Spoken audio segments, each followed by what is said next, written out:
But first, a story you'll see only on Eyewitness News. Just hours after a local dance instructor is convicted of raping an underage student, one of the women who hired him is speaking out. Keith Sampson was found guilty of statutory rape today, and he's facing more charges from a second accuser.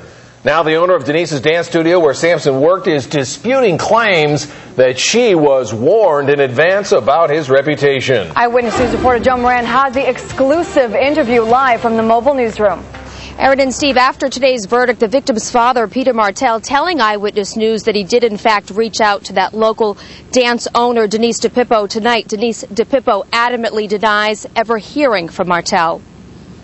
We're in this defendant's charged with 2 counts of rape of child. As a jury, agreed upon a verdict. That verdict, guilty. A jury telling a judge they didn't believe choreographer Keith Sampson's story involving a then 15-year-old dance student who said Sampson raped her 3 years ago. I'm glad my daughter stepped forward. This father relieved that Sampson will stay locked up. Peter Martel telling Eyewitness News he tried to warn owners of the dance studio Sampson worked at while awaiting trial about his alleged dangerous past. Martel says owner Denise DiPippo here in Johnston ignored the warnings.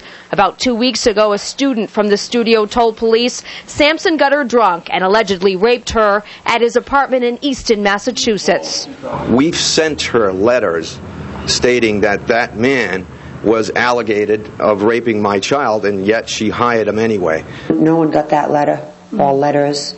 DiPippo denies ever hearing from Martel, telling only Eyewitness News weeks ago and tonight she had no idea about the previous rape allegations when she employed Sampson. And Martel, she says, never sent her any letters. Don't know him, didn't receive any letters, and I would never, ever jeopardize any of my students. If you had received even one letter that said this gentleman may have or did something like this to a child, what would your reaction have been? I would never have hired him. Never. Now, we should tell you, by law, Denise DiPippo was not required to do a background check on Sampson or anybody else that she employs at that studio. Now, we should also tell you that we did try calling 2 other dance studios in Massachusetts. Both told me they did hire Sampson at some point years ago.